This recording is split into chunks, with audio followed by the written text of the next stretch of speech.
السلام علیکم ورحمۃ اللہ وبرکاتہ۔ وعلیکم السلام ورحمۃ اللہ وبرکاتہ۔ الحمد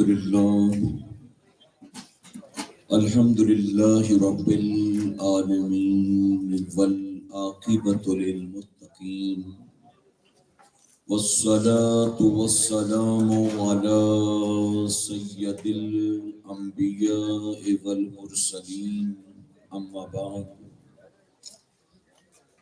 فاعوذ باللہ من الشیطان الرجیم بسم اللہ الرحمن الرحیم وما ارسلناک الا رحمۃ للعالمین صدق اللہ مولانا العلی العظیم۔ باد توحید کے متوالوں، شمع رسالت کے پروانوں، غوث و خواجہ و رضا کے چاہنے والوں، آئیے سب سے پہلے ہم اور آپ نہایت ہی ادب اور احترام کے ساتھ اپنے اور ساری کائنات کے مرکز عقیدت جناب محمد الرسول اللہ صلی اللہ تعالی علیہ وسلم کی بارگاہ بے کس پناہ میں جس طرح سے میں آپ کو پڑھاؤں میرے ساتھ مل کر پورا مجمع با آواز بلند ہدیہ غلامی درود و سلام کے انداز میں پیش کر لیں۔ الصلاۃ والسلام علیک یا رسول اللہ، الصلاۃ والسلام علیک یا حبیب اللہ، الصلاۃ والسلام علیک یا نبی اللہ وعلی آلک واصحابک یا نور اللہ صلی اللہ تعالی علیہ وسلم۔ رب کعبہ کی بارگاہ میں دعا ہے، مولا اپنے حبیب صاحب لولاک صلی اللہ تعالی علیہ وسلم کے صدقۃ فیل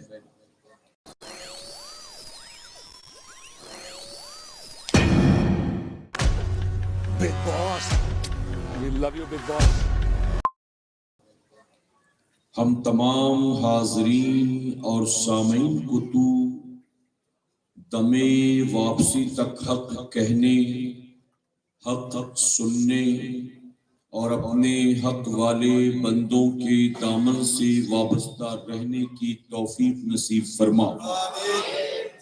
ساتھ ہی بارگاہ رب العزت میں دعا ہے کہ میرے کریم اس سال دنیا بھر میں جتنے تیرے بندوں اور بندیوں نے تیرے محبوب صلی اللہ علیہ وسلم کی 12ویں اور تیرے محبوب کے محبوب سیدنا سرکار غوث اعظم کی 11ویں شریف منایا ہے، ان سب کو دنیا اور آخرت دونوں جہاں میں اس کا بہتر اجر عطا فرما، اور ہماری قیامت تک آنے والی تمام نسلوں کی گردن میں سیدنا سرکار غوث اعظم کی غلامی کا پٹا ڈال دے۔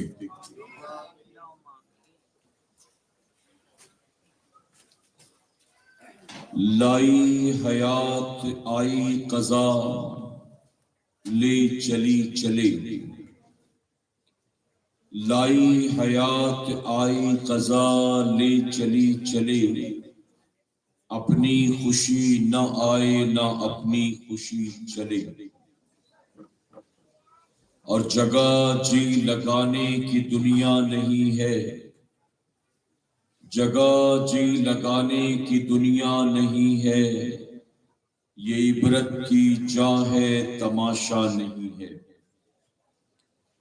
اور کسی کہنے والے نے بہت خوب کہا، آگاہ اپنی موت سے کوئی بشر نہیں، آگاہ اپنی موت سے کوئی بشر نہیں، سامان 100 برس کا ہے پل کی خبر نہیں۔ میرے پیارے آقا علیہ الصلوۃ والتسلیم کے پیارے دیوانوں، قابل مبارکباد ہیں وہ نوجوان جنہوں نے آج کی شب اللہ اور اس کے رسول صلی اللہ علیہ وسلم کے ذکر پاک کی اس بابرکت محفل کو سجایا ہے، اور یقیناً قابل مبارکباد ہیں ہم اور آپ کہ جنہیں میرے کریم نے اس پاکیزہ محفل میں شرکت کی توفیق عطا کی ہے۔ اللہ تبارک و تعالی محفل کے سجانے والوں کا سجانا اور ہمارا اور آپ کا یہاں آنا قبول فرمائے۔ میرے پیارے آقا علیہ الصلوۃ والتسلیم کے پیروان، اس وقت ہم جس محفل میں موجود ہیں اس کے تعلق سے کسی شاعر نے بہت پیاری بات کہی۔ وہ کہتے ہیں جہاں ذکر رسالت معاب ہوتا ہے، جہاں ذکر رسالت معاب ہوتا ہے، وہاں پہ سانس بھی لینا ثواب ہوتا ہے۔ تو یہ وہ محفل پاک ہے جہاں صرف 2-4 گھنٹے بیٹھنے والے ہی کو اللہ ثواب نہیں دیتا، بلکہ جہاں اللہ تبارک و تعالی آپ کے دھڑکنے والے دل کی ہر دھڑکن پر آپ کو ثواب عطا کرے گا، آپ کی لی جانے والی ایک ایک سانس پر آپ کو ثواب عطا فرمائے گا، اور اس محفل پاک کی طرف اٹھنے والے آپ کے ہر قدم پر میرا کریم آپ کو نیکی عطا فرمائے گا۔ میرے پیارے آقا علیہ الصلوۃ والتسلیم کے پیروانوں، یقیناً اگر اس محفل پاک میں کچھ دیر آپ کا بیٹھنا اللہ نے قبول کر لیا تو یہی آپ کا وقت قیامت کے دن آپ کے لیے جنت کی ضمانت بن جائے گا۔ یاد رکھیں، قیامت کے دن کوئی ایک بندہ بھی اپنی نیکی کی وجہ سے جنت میں نہیں جائے گا، بلکہ جنت میں وہی جائیں گے جن پر میرا مولا اپنا فضل فرمائے گا۔ اگر کوئی یہ سمجھتا ہے کہ میری نیکیاں، میری عبادات، میرے سجدے، میرے رکوع قیام مجھے جنت میں لے کر جائیں گے تو بہت بڑی غلط فہمی میں ہے۔ یاد رکھیں، ہماری نمازیں، ہمارا روزہ، ہماری زکوٰۃ، ہماری قربانی، ہمارا حج، ہمارا عمرہ، ہماری تلاوت، ہمارا صدقہ اگر رب نے قبول فرما لیا تو یقیناً قیامت کے دن میرا کریم ہمیں اور آپ کو اپنے فضل و کرم سے ضرور جنت عطا فرمائے گا۔ اور اگر زندگی پر ہم عبادت کرتے رہے اور اللہ کی بارگاہ میں ہماری عبادت مقبول نہ ہوئی، اللہ نے ہم پر فضل و کرم نہ فرمایا، تو زندگی بھر کی عبادت دری کی دری رہ جائے گی، ہم اور آپ منہ کے بل گھسیٹ کر جہنم میں ڈال دیے جائیں گے۔ اسی لیے کسی بھی انسان کو زندگی میں کبھی بھی اپنی عبادت پر، اپنی نیکی پر، اپنے تقوی پر اترانا نہیں چاہیے، بلکہ اللہ کا شکر ادا کرنا چاہیے کہ مولا اگر میں نمازی ہوں تو تیری توفیق سے ہوں، اگر میں روزے رکھتا ہوں تو تیرے فضل و کرم سے روزے رکھتا ہوں، اگر میں تلاوت بھی کرتا ہوں تو توفیق تو عطا کرتا ہے، اگر میں زکوٰۃ دیتا ہوں تو اس لائق تو نے بنایا ہے، اگر میں اپنے جیتے جی تیری رضا والا کوئی کام کرتا ہوں تو میرے کریم میں اپنی مرضی سے نہیں بلکہ صرف تیری مرضی سے کرتا ہوں۔ میرے پیارے آقا علیہ الصلوۃ والتسلیم کے پیروانوں، سینے میں موجود دل بھی رب کی مرضی سے دھڑکتا ہے، رگوں میں خون کی روانی رب کی مرضی سے جاری ہے، ہماری سانسیں چلتی ہیں تو مولا کی مرضی سے چلتی ہیں، جسم کے اعضاء کام کرتے ہیں تو اللہ کی مرضی سے کام کرتے ہیں۔ اگر ہم کل رات زندہ تھے اور آج بھی زندہ ہیں تو یاد رکھنا مسلمانوں، اس میں اپنا کوئی کمال نہیں ہے بلکہ صرف اور صرف میرے مولا کا کرم ہے۔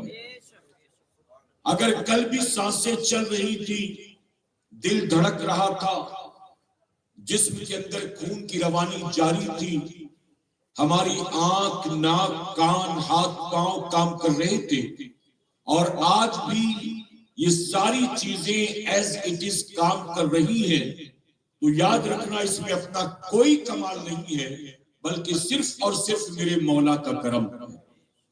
یاد رکھنا ہر رات سونے والے کو اللہ صبح اٹھنے کی مہلت نہیں دیتا۔ اگر رات سونے کے بعد صبح اٹھنے کی مہلت مل جاتی ہے تو ہمیں چاہیے کہ اپنے رب کا شکر ادا کریں۔ میرے پیارے آقا علیہ الصلوۃ والتسلیم کے پیروانوں، اللہ تبارک و تعالیٰ نے ہمیں اور آپ کو جو نعمتیں عطا کی ہیں، یہ ایک زندگی نہیں بلکہ ایسی کئی زندگیاں ملیں اور ختم ہو جائیں، ہم اپنے رب کی نعمتوں کا شمار تک نہیں کر سکتے۔ کیا بتائیے کوئی کر سکتا ہے اللہ کی نعمت کا شمار؟ میرے پیارے آقا کے پیروانوں، خواجہ بایزید بسطامی رحمت اللہ علیہ ایک مرتبہ ایک راستے سے چلے آ رہے تھے، اتفاق سے اسی راستے پر سامنے سے ایک کتا چلا آ رہا تھا۔ آپ نے جیسے ہی کتے کو دیکھا آپ رک گئے، آپ کو دیکھ کر کتا بھی اپنی جگہ پر رک گیا۔ اس کے بعد کتا بھونکا، اس کتے کے بھونکنے کو سن کر خواجہ بایزید بسطامی رحمت اللہ علیہ اپنی جگہ بیٹھ گئے اور زاروں قطار آپ نے رونا شروع کر دیا۔ اتنا روئے کہ آپ کی سسکیاں بن گئی۔ آپ کے ساتھ جو شاگرد تھے وہ پریشان کہ ایک تو سامنے کتا آ گیا، اگر حضرت حکم دیتے تو ہم کتے کو مارتے، کتے کو بھگا دیتے، لیکن کتے کو بھگانے کے بدلے بجائے حضرت خود ہی رک گئے، اور پھر کتا جب بھونکا تو اس کے بھونکنے پر رونے کیوں لگ گئے؟ آخر یہ سارا معاملہ کیا ہے ہماری سمجھ میں نہیں آتا۔ مریدوں نے، شاگردوں نے پوچھا کہ حضور کتے نے بھونکا تو کتے کے بھونکنے پر آپ رونے کیوں لگے، اور کتے کو دیکھ کر آپ رکے کیوں، آپ آگے کیوں نہیں بڑھے؟ ہم اگر آگے بڑھتے تو ہمیں دیکھ کر کتا ڈر کر بھاگ جاتا، نہ بھاگتا تو ہم مار کر بھگا دیتے، لیکن آپ کتے کو دیکھ کر رک گئے اور پھر کتا بھونکا تو آپ رونے لگے۔ ہمیں سمجھ میں نہیں آتا کہ یہ سارا معاملہ کیا ہے۔ تو جانتے ہو خواجہ بایزید بسطامی رحمۃ اللہ علیہ کیا فرماتے ہیں؟ آپ فرماتے ہیں کہ دراصل جب کتا میرے سامنے آ کر کھڑا ہوا، میں اسے دیکھ کر رک گیا تو کتا بھونکا نہیں تھا، بلکہ کتا مجھ سے کہہ رہا تھا کہ بایزید اس سے پہلے کہ تو آگے بڑھے میرے ایک سوال کا جواب دیتا جا۔ میں نے کتے سے کہا کہ بتا کیا سوال ہے تیرا؟ تو کتا مجھ سے کہنے لگا کہ بایزید مجھے بتا تیری کون سی نیکی تھی کہ اللہ تبارک و تعالیٰ نے تجھے انسان بنا کر پیدا فرما دیا، اشرف المخلوقات بنا کر پیدا کیا، اور میرا کون سا گناہ تھا کہ جس کی وجہ سے مجھے کتا بنایا گیا؟ اللہ اکبر۔ خواجہ بایزید بسطامی فرماتے ہیں کہ جب کتے نے سوال کیا کہ تیری کون سی نیکی تھی جس کے بدلے تجھے انسان بنا کر پیدا کیا گیا، اور میرا کیا گناہ تھا جس کی وجہ سے مجھے کتا بنا کر پیدا کیا گیا، اے بایزید میرے سوال کا جواب دیتا جا۔ خواجہ بایزید بسطامی کہتے ہیں آج سے پہلے میرے ذہن میں کبھی یہ بات نہیں آئی تھی، لیکن کتے کا سوال سن کر میرے ذہن میں یہ بات آ گئی کہ اگر میں انسان بنا کر پیدا کیا گیا تو میں اپنی مرضی سے انسان بنا کر پیدا نہیں کیا گیا، بلکہ مولا کی مرضی سے میں انسان بنا کر پیدا کیا گیا۔ وہ چاہتا تو اس کتے کو بایزید بسطامی بنا کر پیدا کر دیتا اور مجھے کتا بنا دیتا، لیکن یہ میرے کریم کا کتنا بڑا فضل و کرم ہے کہ اس نے مجھے کوئی اور مخلوق نہیں بنایا، بلکہ اس نے مجھے اشرف المخلوقات بنا کر پیدا کیا، اس نے مجھے انسان بنا کر پیدا کیا۔ خواجہ بایزید بسطامی فرماتے ہیں کتے کا سوال سنتے ہی مجھے یاد آیا کہ رب نے مجھے انسان بنا کر مجھ پر کتنا بڑا کرم کیا ہے۔ اللہ تبارک و تعالیٰ تعالیٰ چاہتا مجھے کوئی بھی مخلوق بنا کر پیدا کر دیتا، اور میں اس لیے رو رہا ہوں کہ اگر کتا سوال نہ کرتا تو آج تک میرے ذہن میں کبھی یہ خیال بھی نہ آتا۔ آج کتے کے سوال کی وجہ سے میرے ذہن میں یہ خیال آیا ہے اگر میں انسان بن کر پیدا ہوا تو اپنی مرضی سے پیدا نہیں ہوا بلکہ اپنے رب کی مرضی سے انسان بن کر پیدا ہوا۔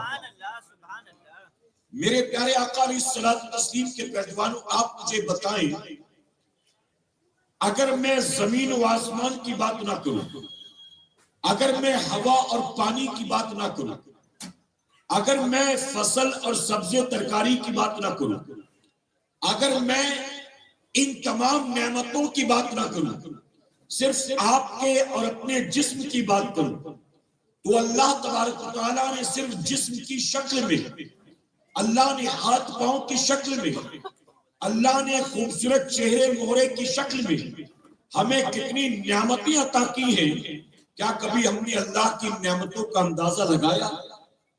میرے پیارے آقا علیہ الصلوۃ والتسلیم کے پیروانوں، میں نے کہا نا، یہ ایک زندگی نہیں، ایسی کئی زندگیاں ملیں اور تمام ہو جائیں، اللہ کی ایک ایک نعمت پر اس کا شکر ادا کرنا تو دور کی بات، اللہ کی ایک ایک نعمت کا ہم شمار بھی نہیں کر سکتے، شمار بھی نہیں کر سکتے۔ آپ بتائیے، یہ ہمارے ہاتھ اور پیر، کیا یہ اللہ کی نعمت نہیں ہے؟ ہمارے پاؤں کی، ہاتھ کی ایک ایک انگلی، انگلی کا ایک ایک جوڑ، کیا یہ اللہ کی نعمت نہیں ہے؟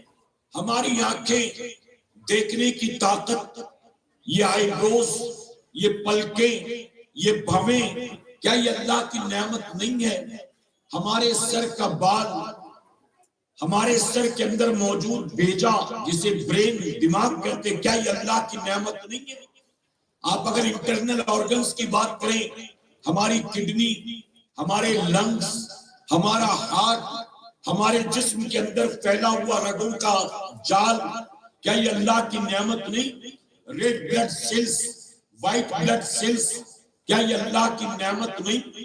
میرے پیارے آقا کے پیروانوں، ہم جو کچھ کھاتے پیتے ہیں، اللہ نے ہماری انٹرنل باڈی میں ایسا سسٹم رکھا ہے کہ ساری چیزوں کو ہضم کرتی ہے، کام کی چیزیں جو ہے وہ جسم میں لگتی ہیں، بیکار کی چیزیں جو ہے باہر نکل جاتی ہیں۔ کیا یہ سارا کا سارا نظام اللہ کی نعمت نہیں ہے؟ آپ بتائیے، رات ہم سوتے ہیں، سوتی حالت میں بھی دل دھڑکتا رہتا ہے، آخر نیند میں دل کو دھڑکانے والا کون ہے؟ نیند کی حالت میں سانسوں کو چلانے والا کون ہے؟ نیند کی حالت میں بھی رگوں میں خون دوڑانے والا کون ہے؟ آپ کو سن کر تعجب ہوگا، سائنسدان کہتے ہیں کہ اللہ نے ہمارے جسم کے اندر جو رگوں کا جال بچھا رکھا ہے، آپ جانتے ہیں اس رگوں کے جال کا آپ کیا اندازہ لگا سکتے ہیں؟ سائنسدان لکھتے ہیں کہ انسان کے جسم کے اندر جو رگوں کا جال ہے، اگر اس کی رگوں کو نکال کر پوری دنیا کو لپیٹا جائے تو انسان کی باڈی کے اندر جو رگوں کا جال ہے، اتنی رگیں، اتنی لمبی چوڑی رگیں ہیں کہ انسان کے جسم کے اندر موجود صرف رگوں کے ذریعے پوری زمین کو 2 مرتبہ لپیٹ سکتے ہیں۔ آپ بتائیے، کبھی آپ نے اس کا اندازہ لگایا؟ میں ایک مثال دیتا ہوں، توجہ ہے نا آپ کی؟ دیکھیں، کوئی آئے جائے نا، اس کی آپ فکر نہ کریں۔ اب یہ محفل ہے تو لوگ آئیں گے جائیں گے، اور راستے میں ہے تو بھی لوگ آئیں گے جائیں گے۔ 10 آدمی پیچھے پلٹ کر دیکھیں گے، 15 آدمی دائیں بائیں دیکھیں گے تو ظاہر ہے کہ بولنے والے کو ڈسٹرب ہوتا ہے۔ میرے پیارے آقا علیہ الصلوۃ والتسلیم کے پیروانوں، دلی میں ایک اسپتال، جس ہاسپٹل کے اندر صرف اسپائنل کارڈ کے مریضوں کا علاج ہوتا ہے، ریڑھ کی ہڈی کے مریضوں کا علاج ہوتا ہے۔ میرے سامنے نوجوان بیٹھے، اس لیے میں وہ الفاظ استعمال کرتا ہوں جو بآسانی وہ سمجھ جائیں۔ ریڑھ کی ہڈی کے مریضوں کا علاج ہوتا ہے۔ آپ جا کر ہاسپٹل میں دیکھیں، 18 سال، 22 سال، 32 سال، 40 سال کے مریض، چہرہ خوبصورت، جسم کے تمام اعضاء بالکل صحیح سلامت، لیکن بستر پر لیٹا، اٹھ کر بیٹھ نہیں سکتا، استنجا خانے میں خود چل کر جا نہیں سکتا، چند قدم اٹھ کر اسی وارڈ میں چل پھر نہیں سکتا۔ آپ پوچھئے ڈاکٹر سے اس کو پرابلم کیا ہے؟ ہاتھ اور پیر، چہرہ، آنکھ، ناک، کان بالکل صحیح سلامت، مسئلہ کیا ہے؟ تو جواب ملے گا ریڑھ کی ہڈی کے ساتھ لگی ہوئی ایک نس ہوتی ہے وہ سوکھ گئی، ایکسیڈنٹ میں اس کی ایک ریڑھ کی ہڈی کے ساتھ لگی رگ جو ہے وہ ڈیمیج ہو گئی، ایک نس ڈیمیج ہو گئی، ایک نس سوکھ گئی، اس کی ریڑھ کی ہڈی میں ایکسیڈنٹ کی وجہ سے زخم ہو گیا، جس کی وجہ سے اس کی باڈی کا لوڈ اس کا اسپائنل کارڈ نہیں اٹھا پاتا، اس کی ریڑھ کی ہڈی اس کے جسم کا وزن نہیں اٹھا سکتی۔ میرے پیارے آقا کے پہلوان، ایک نس سوکھ گئی، ایک نس ڈیمیج ہو گئی، تو آدمی بستر پر پڑا ہوا، لوگوں کا محتاج بن گیا، چلنے پھرنے کے قابل نہیں رہا۔ آپ بتائیے اگر ہم بالکل ہٹے کٹے تندرست و توانا، ہمیں کسی طرح کی کوئی تکلیف نہیں، کسی طرح کا کوئی مرض نہیں، تو کیا بتائیے یہ صحت اللہ کی نعمت نہیں ہے؟ ہم سے کئی لوگ ملتے ہیں 40 سال 45 سال 50 سال کے، کبھی کبھی بات چلتی چائے کیسی پیے گے تو کہتے ہیں نارمل، جیسے لوگ پیتے ویسے۔ آپ کو شوگر نہیں، اللہ کا شکر ہے مجھے شوگر نہیں۔ 40 سال کی عمر ہو گئی، شوگر نہیں، بی پی نہیں، ہارٹ کا پرابلم نہیں، کیا یہ بتائیے اللہ کی نعمت نہیں ہے؟ 40 50 60 سال کی عمر ہو گئی ہے، کوئی مسئلہ نہیں، جسمانی اعتبار سے کوئی مسئلہ نہیں۔ میرے پیارے آقا کے پیروانوں، ایک عورت حمل سے ہوتی ہے، لوگ کہتے ہیں حضرت دعا کرنا 2 بیٹیاں پہلے سے، اس بار اللہ بیٹا عطا کر دے۔ میں کہتا ہوں بیٹی ہو یا بیٹا ہو، اگر مان لیجئے تمنا کرتے ہیں کہ اللہ بیٹا دے بیٹا دے بیٹا دے، اللہ نے تیسرا بیٹا دیا، 2 بیٹیوں کے بعد بیٹا ہوا، لیکن بیٹے کے ہاتھ میں ہول ہے، سوراخ ہے، بیٹا ہوا تو صحیح لیکن جسم کے اعضاء صحیح نہیں ہے، بیٹا ہوا تو صحیح لیکن کچھ پرابلم ہے اس کے اندر جسمانی طور پر، تو اب بیٹا ہو بھی گیا تو ہو کر کیا بتائیے کوئی خوشی ملے گی آپ کو؟ 2 بیٹیوں کے بعد بیٹا ہوا تو صحیح لیکن بیٹا پیدائشی مریض پیدا ہوا، کسی نہ کسی بیماری کے ساتھ پیدا ہوا، تو اس بیٹے کے اس طرح پیدا ہونے سے بہتر تھا کہ اللہ بیٹے کے بدلے بیٹی ہی عطا کرتا۔ جب بیٹا یا بیٹی اولاد ہونے والی ہو تو بیٹے یا بیٹے کی بیٹی کی تمنا نہ کیا کرے، بلکہ رب کی بارگاہ میں دعا کریں کہ مولا بیٹا دے یا بیٹی دے تیری مرضی، جو دینا ہے دے، بس صحیح الاعضاء اولاد عطا فرما، صحیح الاعضاء اولاد عطا فرما، تیرا کرم ہوگا۔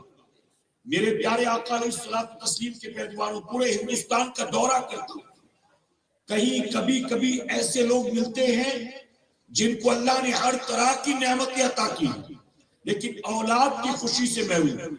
18 سال ہو گئے اولاد نہیں، اللہ نے آپ کو اولاد دی ہے، کیا یہ اللہ کی نعمت نہیں ہے؟ آپ کے سر پر چھت ہے، کیا یہ اللہ کی نعمت نہیں ہے؟ اللہ نے آپ کو دوسرے کا محتاج نہیں بنایا ہے، نہیں ہے ارب پتی خرب پتی کروڑ پتی، کم سے کم روکی سوکی کھا کر گزارا کرتے ہیں لیکن کسی کے سامنے ہاتھ پھیلانے کی ضرورت نہیں پڑتی، کیا یہ اللہ کی نعمت نہیں ہے؟ آپ کی بیوی آپ کی فرمانبردار ہے، آپ کی بیوی آپ کی عزت کرتی ہے، آپ کی بیوی آپ کی بات مانتی ہے، اولاد کی صحیح تربیت کرتی ہے، آپ کی خدمت کرتی ہے، کیا یہ نیک بیوی اللہ کی نعمت نہیں ہے؟ میرے پیارے آقا علیہ الصلوۃ والتسلیم کے پیروانوں، وقت مختصر ہے اور مختصر وقت میں کتنی نعمتیں گناؤں، ہم اور آپ اگر کاؤنٹ کرنا شروع کر دے، صرف آپ کے میرے جسم کی بات کرتا ہوں، میں زمین و آسمان کی بات نہیں کرتا، یہ آسمان کا شامیانہ بھی اللہ کی نعمت ہے، یہ زمین کا بچھونا بھی اللہ کی نعمت ہے، لیکن میں اس کا ذکر نہیں کرتا، آپ کے اور اپنے جسم کی بات کرتا ہوں۔ اگر صرف اندر باہر جھانک کر دیکھے تو پتہ چلے گا کہ جسم کی شکل میں اللہ نے ہمیں اور آپ کو انگنت نعمتیں عطا فرمایا۔ میرے پیارے آقا کے پیروانوں، ایک رپورٹ کے مطابق، میں جو سمجھانا چاہ رہا ہوں میری بات سمجھ میں آ رہی نا آپ کو؟ ایک رپورٹ کے مطابق پوری دنیا میں ہر 24 گھنٹے کے اندر تقریباً 1,70,000 لوگ مرتے ہیں۔ آپ چیٹ جی پی ٹی پر دیکھ سکتے ہیں، گروک پر دیکھ سکتے ہیں، گوگل پر سرچ کر سکتے ہیں، ہر 24 گھنٹے میں ورلڈ وائڈ 1,70,000 انسان مرتے ہیں۔ آپ بتائیے ہم اب تک ان 1,70,000 میں شمار نہیں کیے گئے. کیا میرے رب کا کرم نہیں ہے؟ اس 1,70,000 کی لسٹ میں کس دن تیرا میرا نام آئے گا، یہ تیری میری مرضی سے نہیں ہوگا، میرے مولا کی مرضی سے ہوگا. اس لسٹ میں کل ہمارا نام ہوگا، پرسوں ہمارا نام ہوگا، 3 دن کے بعد، 4 دن کے بعد. ہم جانتے ہیں؟ نہیں جانتے نا. میرے پیارے آقا کے پیروان، اسی لیے میں سمجھانا چاہتا ہوں، جب آپ یقین رکھتے ہو کہ جو کچھ ہو رہا ہے کچھ بھی میری مرضی سے نہیں ہوتا، سب میرے مولا کی مرضی سے ہوتا ہے، تو جب سب کچھ اللہ کی مرضی سے ہو رہا تو کیا ہمیں اور آپ کو اٹھتے بیٹھتے چلتے پھرتے سوتے جاگتے کھاتے پیتے ہر گھڑی ہر لمحے اپنے رب کا شکر نہیں ادا کرنا چاہیے؟ نہیں ادا کرنا چاہیے. میں آپ سے سوال پوچھتا ہوں، یہ سوال کا جواب دیا. ساری کائنات کا خالق کون ہے؟ بلند آواز سے کہیں. ساری کائنات کا خالق کون؟ ساری کائنات کا مالک کون؟ زندگی اور موت پر قدرت رکھنے والا کون؟ آپ کی میری سانسوں کو چلانے والا کون؟ آپ کے میرے دل کو دھڑکانے والا کون؟ رگوں میں خون کو دوڑانے والا کون؟ زمین و آسمان کو بچھانے والا کون؟ سمندر کی مچھلیوں کو روزی دینے والا کون؟ بلوں میں رہنے والی چیٹیوں کو پالنے والا کون؟ ہوا میں اڑنے والے پرندوں کو ان کے حصے کا رزق دینے والا کون؟ میرے پیارے آقا کے پیروانوں، بیماری اور بیماری سے شفا دینے والا کون؟ عزت و ذلت دینے والا کون؟ سب کچھ اللہ. ہم اس بات کی گواہی دیتے ہیں، خالق بھی وہی، مالک بھی وہی، رازق بھی وہی. ہم اس بات کی گواہی دیتے ہیں اس کے سوا عبادت کے لائق کوئی نہیں، اس کے سوا عبادت کے قابل کوئی نہیں. اس کے باوجود بتائیے، ہم ان تمام باتوں کی گواہی دینے کے بعد اس کی نافرمانی نہیں کر رہے ہیں؟ ہم اس کے باغی نہیں ہو کر بیٹھے ہیں؟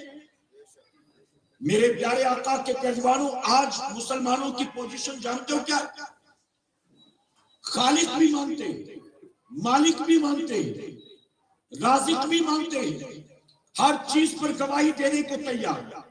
لیکن اللہ جن باتوں کا حکم دیتا ہے اللہ کی بات ماننے کو تیار نہیں. اللہ نے جن باتوں کا حکم دیا یہ کرو، کریں گے نہیں. اور جن چیزوں سے اللہ نے کہا بچو، بچیں گے نہیں.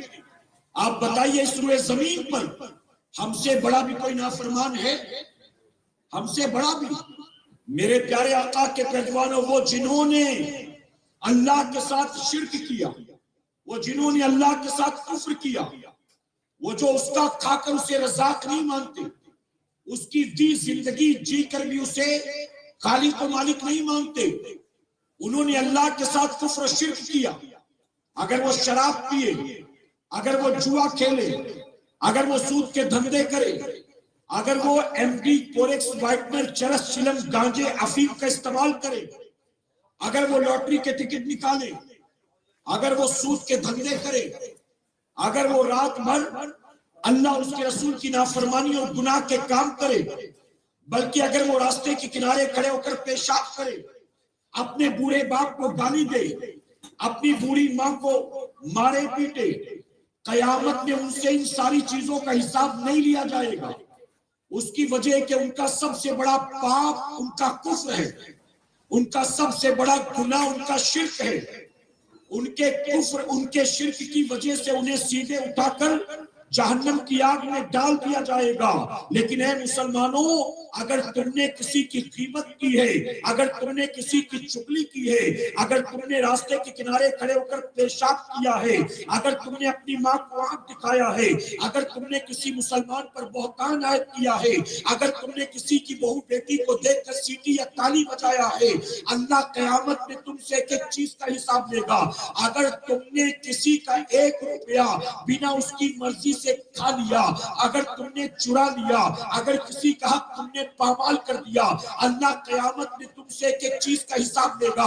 بلکہ جانتے ہو میرے نبی نے فرمایا قبر کے اندر سب سے زیادہ جو عذاب ہوگا، قبر میں سب سے زیادہ عذاب کی وجہ کیا ہے؟ آقا فرماتے ہیں قبر میں سب سے زیادہ عذاب پیشاب کے چھینٹوں سے نہ بچنے کی وجہ سے ہوگا۔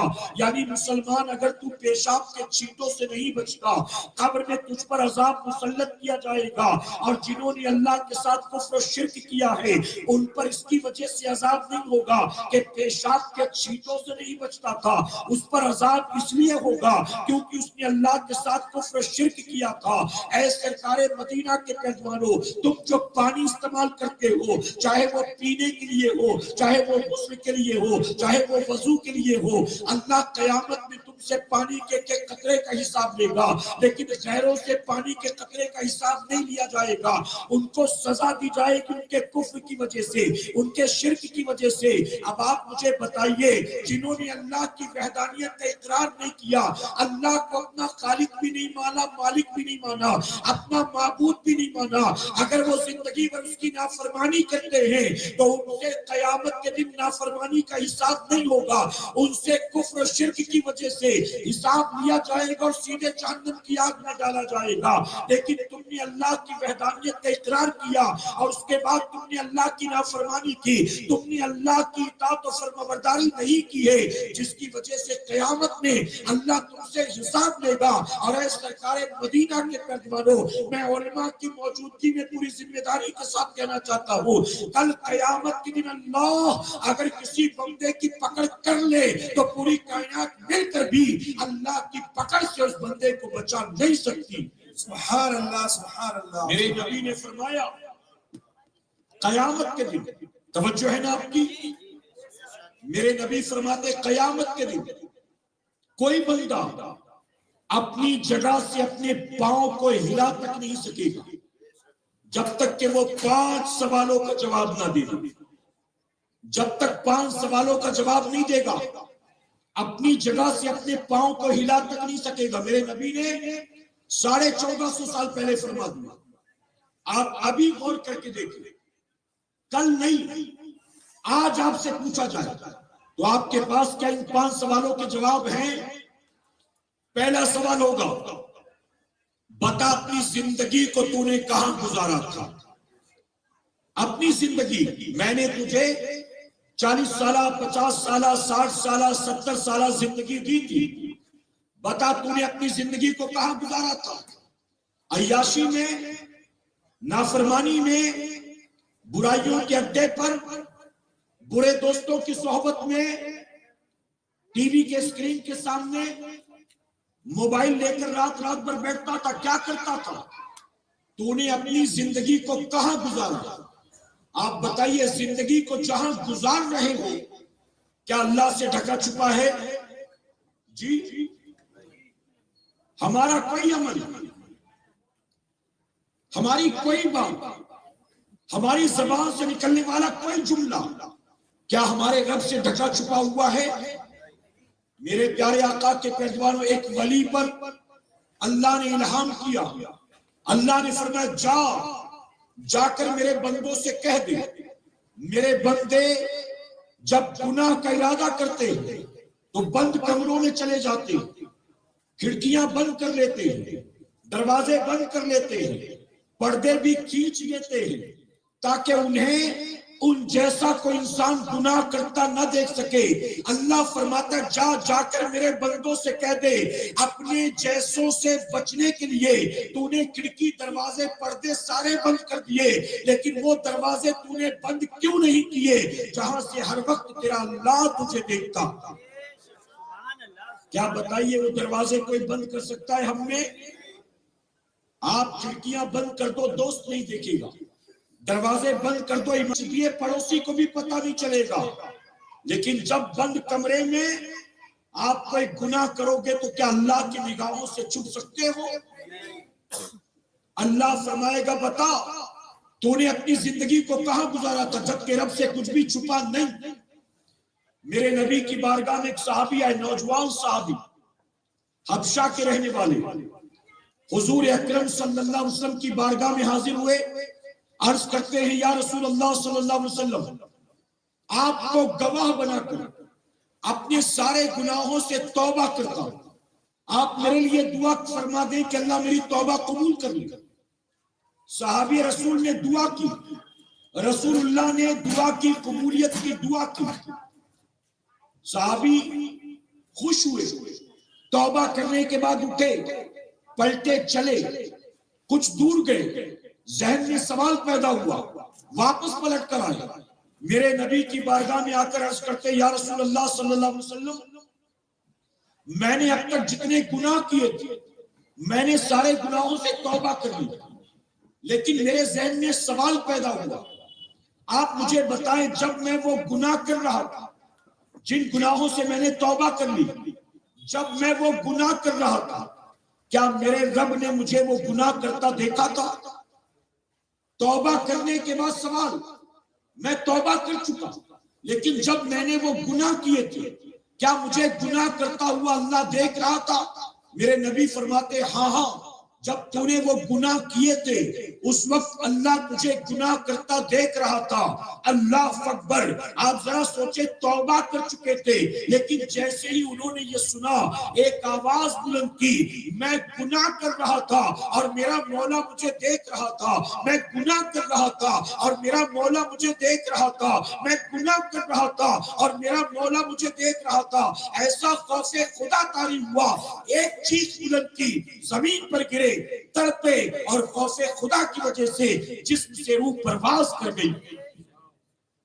اب سوچئے، توبہ، صحابی رسول توبہ کر رہی ہے، رسول اللہ ان کی توبہ کی قبولیت کی دعا فرما رہے ہیں، اور پھر بھی خوف خدا کا یہ عالم کہ یاد کر کے وہ روئیں، تڑپیں، جسم سے روح پرواز کر جائے۔ اے میری قوم کے جوانوں، دل پر ہاتھ رکھ کر بتاؤ، جب رات کے اندھیرے میں ہم اور آپ رنگرلیاں کرتے ہیں، رات کے اندھیرے میں ہم اور آپ رب رسول کی نافرمانی کرتے ہیں، رات کے اندھیرے میں جب ہم قبر و قیامت کو بھول کر نفس کے چکر میں اللہ رسول کی نافرمانی کے کام کرتے ہیں، تب کیا ہمارے دل دماغ میں یہ خیال آتا ہے کہ میں اپنے ماں باپ سے چھپ کر تو یہ کام کر رہا ہوں لیکن قیامت میں جسے حساب دینا ہے وہ اللہ مجھے دیکھ رہا ہے؟ میرے پیارے آقا علیہ الصلوۃ والتسلیم کے پیروانوں، پہلا سوال ہوگا، بتا تو نے اپنی زندگی کو کہاں گزارا تھا؟ اس کے بعد دوسرا سوال ہوگا، بتا تو نے اپنی جوانی کو کہاں گزارا تھا؟ آپ بتائیے، یہ جوانی یہ بھی تو زندگی کا حصہ ہی ہے نا، it's a part of life, پوری زندگی کا حصہ ہے، الگ سے تو نہیں ہے۔ زندگی الگ، جوانی الگ، دو چیزیں نہیں، دونوں ایک، لیکن ایمفسائز کیا گیا، اس کے بارے میں پرٹیکولر الگ سے سوال ہوا۔ پہلا تو پوری زندگی کا سوال ہو گیا، پوری زندگی تو نے کہاں گزاری تھی؟ اب دوسرا سوال ہوگا، جوانی کو تو نے کہاں گزارا تھا؟ میں اپنی قوم کے جوانوں سے پوچھتا ہوں، رات رات بھر پب جی کھیلنے والوں، رات رات بھر موبائل پر جنگلی رمی، لوڈو، اس کی سٹوری، اس کا انسٹاگرام، فیس بک، ڈرامے، ویب سیریز دیکھنے والوں، پوری رات اللہ اور اس کے رسول کی نافرمانی کرنے والوں، جب قیامت میں دوسرا سوال ہوگا، بتا تو نے جوانی کو کہاں گزارا تھا؟ کیا ہمارے پاس اس سوال کا جواب ہوگا؟ ایکسکیوز ہوگا؟ کیا جواب دو گے؟ آج رات کے 3 بجے بیٹا گھر لوٹتا ہے نا، ماں کہتی ہے 3 بج گئے، کہاں تھا پوری رات؟ تو بیٹا ماں کو آنکھ دکھا کر کہتا ہے 3 بجے چاہے 4 بجے تم کو کیا کرنا؟ آج 3 بجے آیا ہوں، کل 5 بجے آؤں گا، کیا کرو گی؟ میں کوئی لڑکی تو نہیں ہوں نا، میں چاہے جہاں جاؤں، تم سو جاؤ نا، تم گھر پر ہو، کیا جاگنے کی ضرورت ہے تمہیں؟ 4 بجے بیٹا گھر واپس آئے، باپ ڈانٹ کر کہے 4 بج گئے، پوری رات کہاں آوارہ گردی کر رہا تھا؟ تو بیٹا باپ کو الٹا جواب دیتا ہے، کہتا ہے میں 4 بجے آؤں، 6 بجے آؤں، تم کو کیا کرنا؟ کیوں میری جان کے پیچھے پڑے رہتے ہو؟ میرا دماغ خراب مت کرو، جاؤ جا کر چپ چاپ سو جاؤ۔ آج بتائیے ماں پوچھے رات کے 2 بج گئے کہاں تھا، رات کے 3 بج گئے کہاں تھا، اگر ماں باپ پوچھے تو ڈانٹ کر انہیں چپ کرا دیتے ہو. کل قیامت میں جب سوال ہوگا بتا تو نے اپنی جوانی کو کہاں گزارا تھا، کیا اسی عقل کے ساتھ جواب دو گے میں نے جوانی عیاشیوں میں گزارا تھا، شراب کے اڈوں پر گزارا تھا، تاش کے پتے پھینکنے میں گزارا تھا، میں نے آوارہ گردی کرنے میں گزارا تھا، لڑکیوں کے پیچھے سیٹیاں تالیاں بجانے میں گزارا تھا، زنا کے اڈوں پر گزارا تھا، میں نے اپنی جوانی کو ٹھمکے لگانے میں اور کمر مٹکانے میں گزارا تھا. کیا بتاؤ اللہ کی بارگاہ میں اس عقل کے ساتھ جواب دو گے؟ اے سرکار مدینہ علیہ الصلوۃ والتسلیم کے پیغمبروں، خواجہ غریب نواز رحمۃ اللہ تعالی فرماتے ہیں، ملفوظات غریب نواز میں آتا ہے، آپ فرماتے ہیں میں نے اس نوجوان سے بڑھ کر خوف خدا میں لرزنے والا کسی کو نہیں پایا. فرماتے ہیں ایک مرتبہ چند دوست راستے میں سفر کرتے جا رہے تھے، چلتے چلتے کسی بات پر لوگوں کو ہنسی آ گئی، اتفاق سے وہ ہنسنے لگ گئے، جب ہنسے تو انہیں خبر نہ تھی کہ جس جگہ پر وہ ہنس رہے تھے قہقہے لگا کر قریب میں 2-4 ٹوٹی پھوٹی قبریں موجود تھی.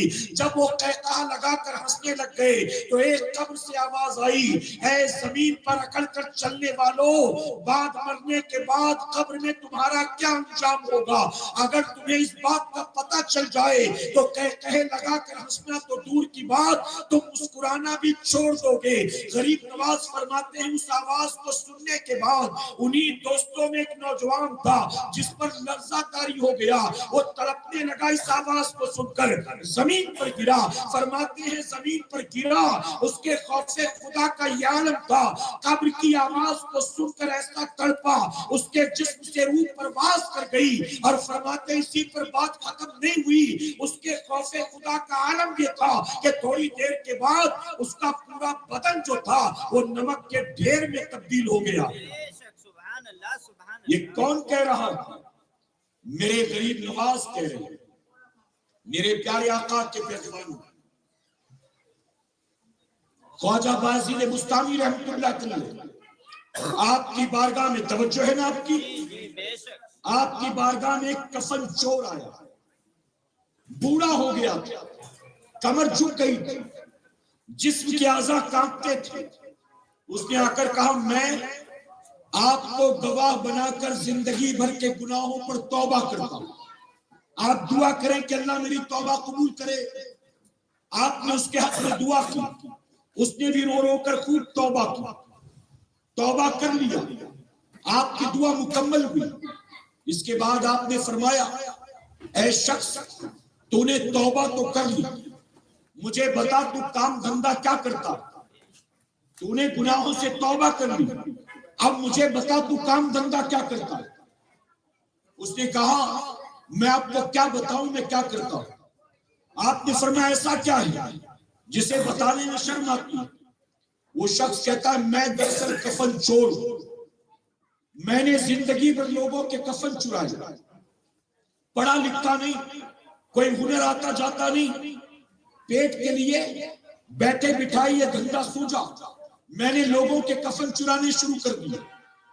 آپ نے فرمایا اچھا مجھے بتا تو نے زندگی میں کتنے لوگوں کے کفن چرائے؟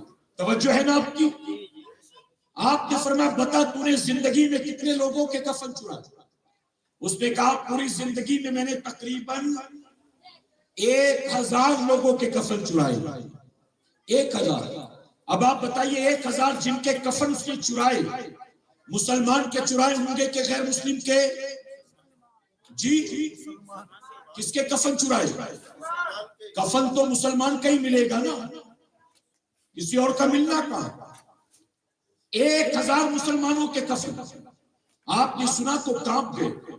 آپ نے فرمایا اچھا تو نے اتنا بتا دیا ہے تو ایک بات اور بتا، کفن چرانے کے لیے جب تو نے لوگوں کی قبریں کھودی تو کیا تو نے کبھی کوئی عبرتناک بات دیکھی؟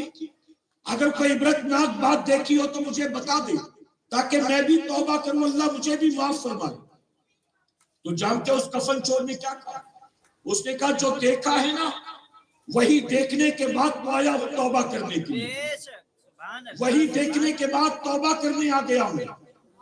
آپ نے فرمایا کیا دیکھا؟ غور سے سننا سنیوں، اپنی جوانی کی مستی میں اکڑنے والوں، جسے جو لوگ کہتے ہیں جوانی دیوانی ہوتی، سنو، وہ کفن چور کہتا ہے جن 1000 لوگوں کے کفن چرانے کے لیے میں نے ان کی قبروں کو کھودا تھا، جن 1000 لوگوں کی قبروں کو کفن چرانے کے لیے میں نے کھودا تھا، ان 1000 میں مجھے سوائے 2 کے 998 ایسے ملے، سوائے 2 کے 998 ایسے ملے جن کے چہرے قبلے سے پھیر دیے گئے۔ 998 لوگوں کے چہرے قبلے سے پھیر دیے گئے، صرف 2 ملے جن کا چہرہ قبلے کی طرف تھا۔ یہاں علماء بیٹھے، ان سے پوچھو، کتابوں میں آتا ہے چہرہ قبلے سے کس کا پھرتا ہے جانتے ہو؟ زندگی بھر جو اللہ رسول کی نافرمانی کرتا ہے، جب مرنے کے بعد وہ قبر میں جاتا ہے تو قبر میں اس کا چہرہ قبلے سے پھیر دیا جاتا ہے۔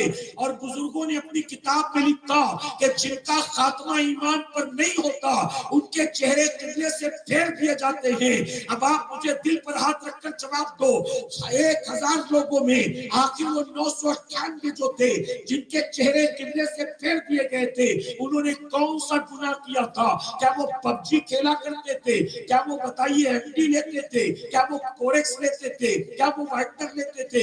خواجہ بازید بستامی رحمۃ اللہ علیہ غوث اعظم سے پہلے کے بزرگ ہیں، آپ بتائیے اس دور میں تھیٹر تھا، اس دور میں انٹرنیٹ تھا، اس دور میں کیا فلمیں بنتی تھی، اس دور میں ٹی وی سیریل آتے تھے، اس دور میں موبائل فون تھا، اس دور میں یوٹیوب موجود تھا، اس دور میں چرس چلم گانجا ملتا تھا، اس دور میں طرح طرح کی رنگ برنگی بیئر وسکی ملا کرتی تھی، اس دور میں ایم ڈی کورکس وائٹنر ہوا کرتا تھا۔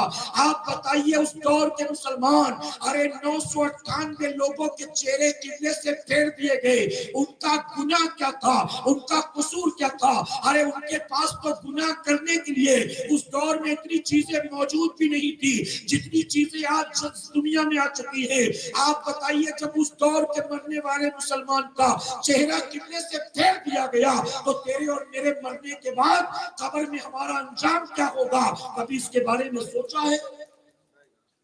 بلکہ مسلمانوں، معذرت کے ساتھ کہوں گا، میں کہتا ہوں آج کے ترقی یافتہ دور میں جہنم میں جانے کے لیے ضروری نہیں ہے کہ زنا کا اڈا تلاش کرو، شراب کی دکانیں تلاش کرو، تاش کے پتے پھینکو یا جوا کھیلو یا کسی کا قتل کرو یا کہیں ڈاکے ڈالو۔ آج کے دور میں جہنم میں جانے کے لیے آپ کو کہیں نکل کر گناہ اور برائی تلاش کرنے کی ضرورت نہیں ہے۔ اب تو ہر ایک کے جیب کے اندر یہ موبائل فون موجود ہے، ہر ایک کو جہنم میں لے جانے کے لیے آپ کا یہ 20 25 30 40 50 60 ہزار کا موبائل ہی کافی ہے۔ آج بتائیے اس موبائل کے ذریعے ہم 24 گھنٹے میں نامہ اعمال میں کتنی نیکیاں لکھواتے ہیں اور کتنا نامہ اعمال میں گناہ لکھواتے ہیں۔ کبھی ہم نے غور کرنے کی کوشش کی ہے؟ گھر کے ایک کونے میں بوڑھی ماں موجود ہے، اس بوڑھی ماں کا جوان بیٹا چہرہ دیکھنے کو تیار نہیں ہے اور 18 گھنٹے موبائل کے اسکرین کو دیکھنے کے لیے تیار ہے۔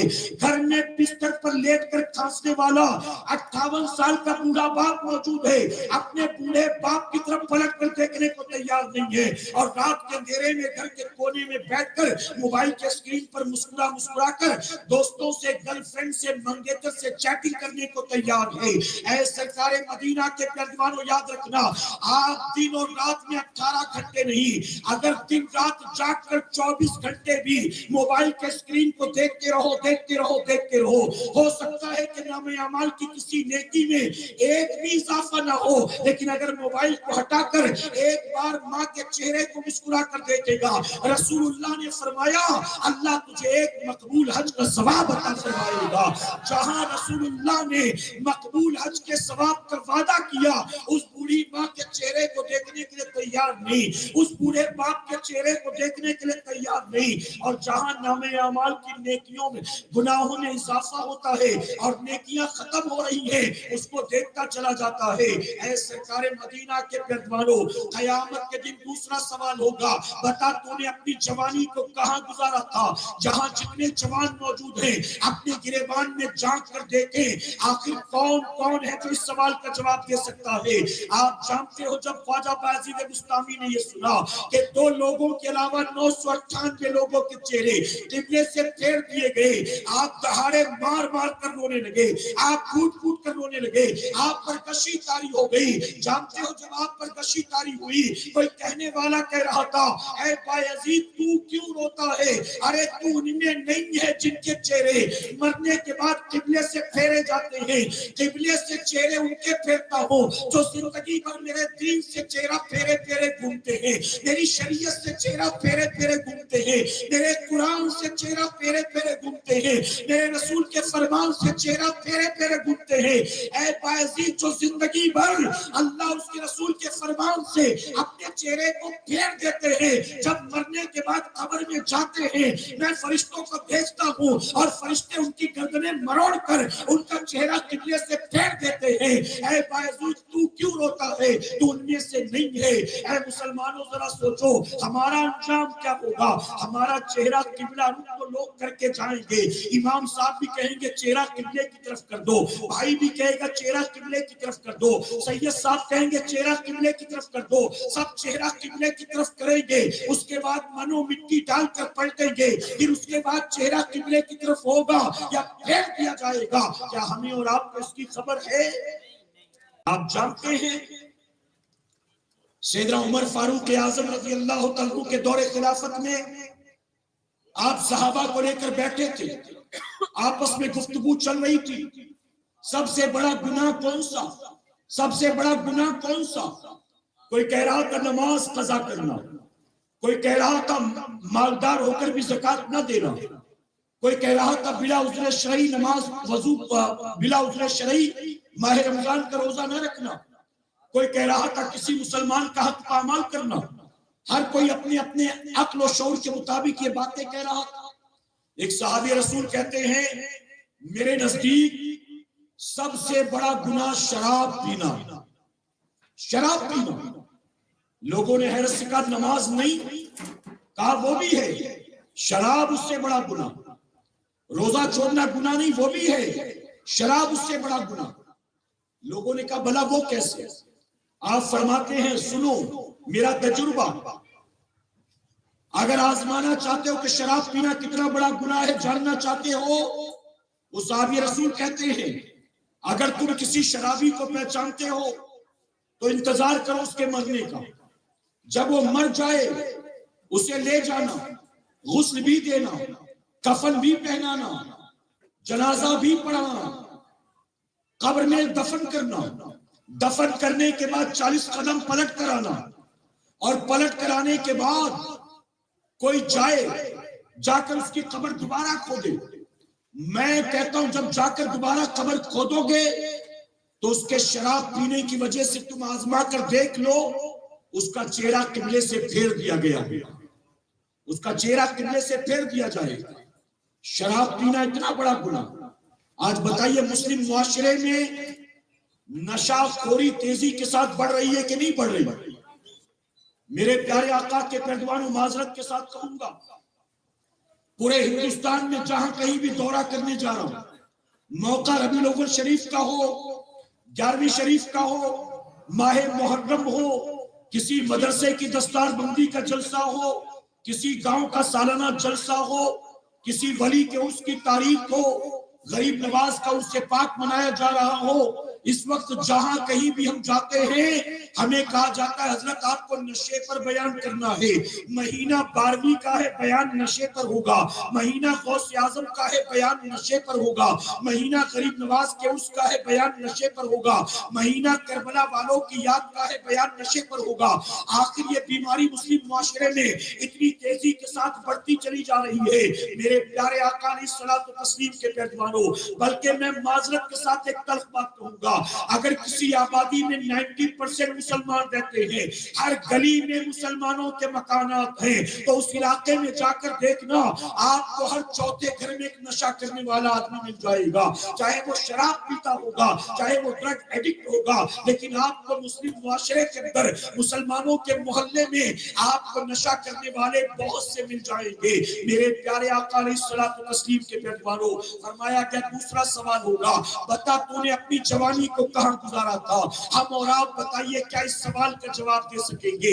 اس کے بعد تیسرا سوال ہوگا، یہ سوال بھی توجہ کے ساتھ سنیے گا میرے پیارے آقا علیہ الصلوۃ والتسلیم کے پیغمبروں، حدیث شریف میں آتا ہے کہ تیسرا سوال ہوگا، بتا تو نے مال کہاں سے کمایا تھا؟ حلال راستے سے کمایا تھا کہ حرام راستے سے کمایا تھا؟ جھوٹ بول کر کمایا تھا، فراڈ کے دھندے کر کے کمایا تھا، پاکٹ مار کر کمایا تھا، والد کے انتقال کے بعد اپنے بھائی بہن کا حق مار کے کمایا تھا، اپنے پارٹنر کے ساتھ دھوکہ کر کے کمایا تھا، اپنے سیٹ کے گلے سے چوری کر کے کمایا تھا؟ بتا تو نے مال کہاں سے کمایا تھا؟ تیسرا سوال ہوگا، بتا تو نے مال کہاں سے کمایا تھا؟ حالانکہ میرا اللہ جانتا ہے۔ اس کے بعد چوتھا سوال ہوگا، بتا تو نے مال خرچ کہاں کیا تھا؟ یعنی کمائی تیری حرام کی تھی یا حلال کی؟ تو نے اس مال کو خرچ کہاں کیا تھا؟ میرے پیارے آقا کے پیغمبروں، میرے آقا صلی اللہ علیہ وسلم فرماتے ہیں ایک بندہ طویل سفر طے کر کے حرم میں داخل ہوا، توجہ ہے نا آپ کی؟ ایک بندہ طویل سفر طے کر کے حرم میں داخل ہوا، خانہ کعبہ کے قریب گیا، غلاف کعبہ کو پکڑ لیا اور رو رو کر اللہ کی بارگاہ میں دعائیں کرنے لگا، گڑ گڑانے لگا، گریزاری کرنے لگا۔ اے میرے صحابہ بتاؤ اللہ اس بندے کی دعا قبول کرے گا کہ نہیں؟ صحابہ نے ایک زبان ہو کر کہا بے شک اللہ اس کی دعا ضرور قبول فرمائے گا۔ میرے آقا فرماتے ہرگز نہیں، اللہ اس کی دعا قبول کرنے والا نہیں۔ صحابہ نے حیرت سے کہا یا رسول اللہ صلی اللہ علیہ وسلم طویل سفر طے کر کے آیا، حرم میں داخل ہوا، غلاف کعبہ کو پکڑ لیا، خانہ کعبہ کی چھاؤں میں کھڑے ہو کر رو رو کر دعائیں کر رہا ہے، پھر اس کی دعا قبول کیوں نہیں ہوتی؟ جانتے میرے نبی نے کیا فرمایا؟ آقا فرماتے اللہ اس کی دعا قبول کرنے والا نہیں ہے، اس کی وجہ یہ ہے کہ اس کے پیٹ میں لقمہ حرام کا ہے اور اس کے جسم کے اوپر کپڑا حرام کا۔ اگر لقمہ حرام کا پیٹ میں گیا، میرے نبی نے 1450 سال پہلے کہہ دیا ہندوستان کی سرزمین سے دعا کرے گا تو تیری دعا کیا قبول ہونا ہے، تو غلاف کعبہ سے لپٹ کر کرے گا تو بھی اللہ قبول کرنے والا۔ آج بتاؤ فلسطین کے لیے دعائیں کر رہے ہو کہ نہیں؟ غزہ کے لیے دعائیں کر رہے ہو کہ نہیں؟ لیکن دعائیں کرنے کے بعد بھی 2 سال ہو گئے، حالات بدلے۔ میں تو اپنے لیے دعا کرتا ہوں قبول نہیں ہوتا، میں کسی اور کے لیے دعا کرتا ہوں قبول نہیں ہے، میں فلسطین و غزہ کے لیے دعا کروں دعا قبول کیسے ہوگی؟ میرے پیارے آقا کے پیروانوں، دعائیں قبول ہونا تو درکنار، میرے نبی نے فرمایا حرام کا ایک لقمہ حلق کے نیچے چلا جائے اللہ 40 دن تک عبادت کو قبول نہیں فرماتا، 40 دن تک عبادت قبول نہیں کرتا۔ حرام کا ایک لقمہ حلق کے نیچے چلا گیا۔ آج ہم جو کھاتے پیتے ہیں، ہم جن راستوں سے کماتے ہیں، کبھی ہم نے غور کرنے کی کوشش کی؟ میں گجرات کی طرف جاتا ہوں، گجرات کے کئی علاقے ایسے جہاں پر لوگ مجھے بتاتے یہاں پر سود کا دھندا بھی مسلمان کرتا ہے، آئی پی ایل میں مسلمان بیٹنگ بھی لگاتا ہے، جنگلی رمی بھی لوگ کھیلتے ہیں۔ آپ بتائیے یہ شارٹ کٹ مال کمانے کے لیے، اگر آپ نے شارٹ کٹ کے راستے سے رب رسول کی نافرمانی اور منع کردہ راستے سے 1000 نہیں 1,00,000 بھی کما لیا، آپ کو کوئی فائدہ اس سے ہوگا؟ میرے پیارے آقا کے پیروانوں، رشوت جمع کر کے، رشوت خوری کر کے اپنی اولاد کو اعلیٰ تعلیم دینے والے، اپنی اولاد کو بڑے بڑے عہدے دلانے والے، میں نے ایسے کئی بیٹوں کو دیکھا ہے، بیٹے اپنے باپ سے کہتے ہیں کہ تو نے ہمیں چٹنی روٹی کھلا کر پالا ہوتا، ہم تیرا بھی شکر ادا کرتے، اللہ کا بھی شکر ادا کرتے، لیکن تو نے ہمیں حرام کے لقمے کھلائے، ہم نہ تیرا شکر ادا کرتے ہیں اور حرام کے لقمے کھا کر نہ ہم اللہ کا شکر ادا کرتے۔ کاش تو نے ہمیں حرام نہ کھلایا ہوتا۔ میرے پیارے آقا کے پیروانوں، تو تیسرا سوال کمائی کہاں کی تھی، چوتھا سوال تو نے مال خرچ کہاں کیا، اور 5واں سوال ہوگا تو نے جو علم حاصل کیا اس علم پر تو نے عمل کتنا کیا۔ یہ 5واں سوال ہوگا۔ کیا سوال ہوگا؟ تو نے جو علم حاصل کیا تو نے اس پر عمل کتنا کیا؟ آپ بتائیے کیا اس سوال کا بھی جواب ہم دے سکیں گے؟ آپ کہیں گے میرے پاس تو علم نہیں.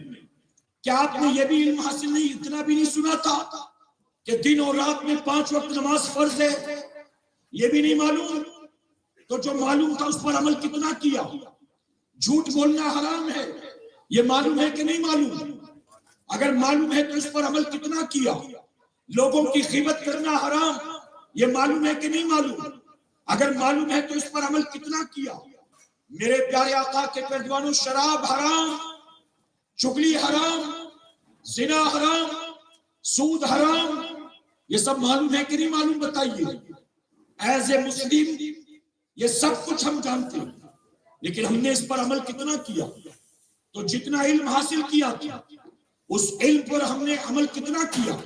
کیا اس 5ویں سوال کا بھی ہمارے پاس جواب ہوگا؟ کوئی جواب نہیں بن سکے گا. اور میرے نبی نے فرمایا اپنی جگہ سے پیر ہلا تک نہیں سکو گے جب تک کہ 5 سوالوں کا جواب نہ دے سکے. میرے پیارے آقا کے پیروانوں، اس لیے ہوش کے ناخن لیں، رب کی بارگاہ میں توبہ کریں، اپنی جوانی کو دیوانی نہ بنائیں، اپنی جوانی کو موج مستی میں خرچ نہ کریں، اپنی جوانی کو رب رسول کی نافرمانی میں خرچ نہ کریں، اپنی جوانی کو دنیا اور آخرت تباہ برباد کرنے میں خرچ نہ کریں، بلکہ اپنے رب کا شکر ادا کریں، رب کی بارگاہ میں رجوع کر لیں، رب کی بارگاہ میں توبہ کر لیں، اپنے آپ کو قرآن و سنت کے سانچے میں ڈالنے کی کوشش کریں کہ انشاءاللہ. میرے پیارے آقا علیہ الصلوۃ والتسلیم کے پیروانوں، یہی پیغام، یہی دعوت آپ تک پہنچانے کے لیے آپ جانتے ہیں کہ عالمی تحریک سنی دعوت اسلامی جے پور کی جانب سے آپ کے اسی جے پور کی سرزمین پر آنے والی 26 تاریخ کو یعنی اتوار کو ایک روزہ عظیم الشان روح پرور سالانہ سنی اجتماع منعقد کیا گیا. وادی حسین کربلا میدان میں صبح 10 بجے سے انشاءاللہ رات 10 بجے تک یہی سارے پیغامات، یہی میسیجز آپ تک پہنچائے جائیں گے. صرف تقریر نہیں، صرف جذباتی نعرے نہیں، صرف یہاں وہاں کی باتیں نہیں، بلکہ آپ کی اصلاح کی جائے گی، ایمان کی بات ہوگی، نعرے عقیدے کی تکبیر، بات ہوگی. نعرے رسالت، نعرے رسالت، علماء اہل سنت، مسلک اعلی حضرت، نعرے تکبیر، نعرے رسالت، سرکار کی تکبیر، نعرے تکبیر، نعرے رسالت.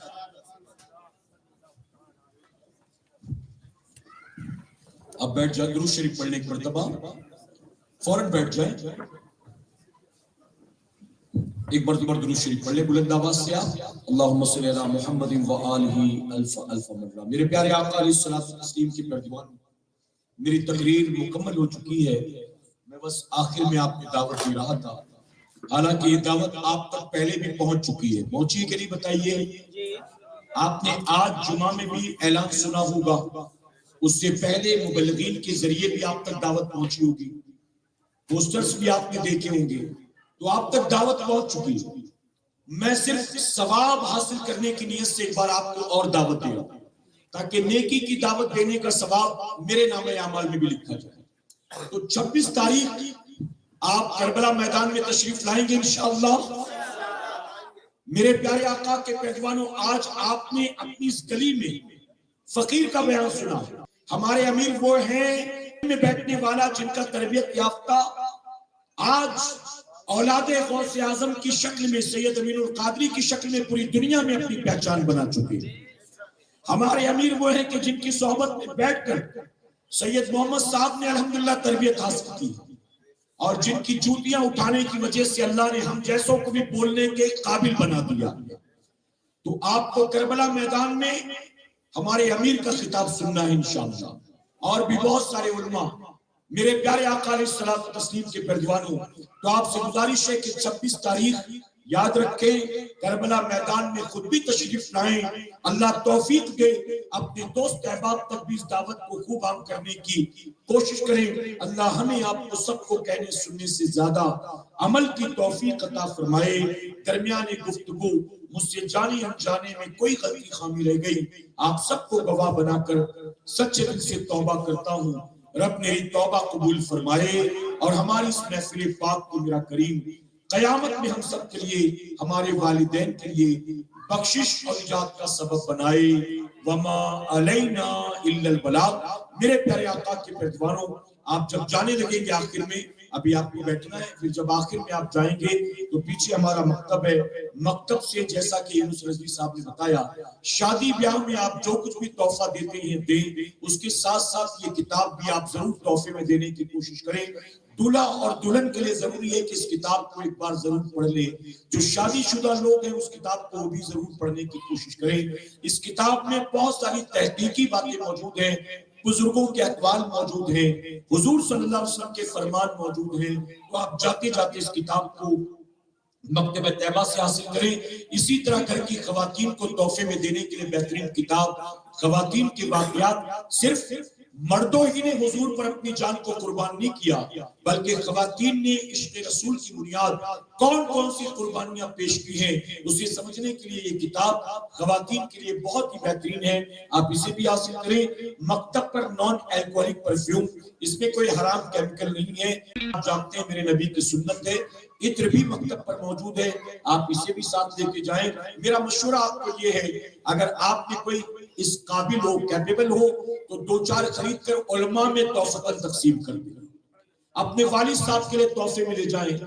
آپ عادت بنائیں، اپنے گھر میں 2-4 عطر کی بوتل رکھا کریں، جب کوئی مہمان گھر آئے تو جاتے ہوئے تحفے میں اسے بھی دے دیا۔ تحفہ لینا بھی سنت ہے، تحفہ دینا بھی سنت ہے۔ اگر آپ نے یہ شروع کیا، آپ کی دیکھا دیکھی وہ لوگ بھی شروع کریں گے، اللہ ایک سنت کو زندہ کرنے کا آپ کو ثواب عطا فرمائے گا۔ تو آپ لے جائیں تحفے نوری، شہزادہ اعلیٰ حضرت حضور مفتی اعظم علیہ رحمۃ الرضوان کی لکھی ہوئی تعویذ، روزی میں برکت کے لیے کوئی کام نہیں بنتا تو غیبی مدد کے لیے، چھوٹے بچے رات کو ڈر کر اٹھ جاتے ہیں، روتے ہیں، سوتے نہیں، ان کے لیے بہت فائدے مند نقش ہے۔ آپ جاتے جاتے حدیثاً مکتب سے کچھ نہ کچھ ضرور حاصل کرنے کی کوشش کریں۔ اللہ ہم سب پر اپنا خاص فضل و کرم فرمائے۔ وما علینا الا البلاغ۔ السلام علیکم۔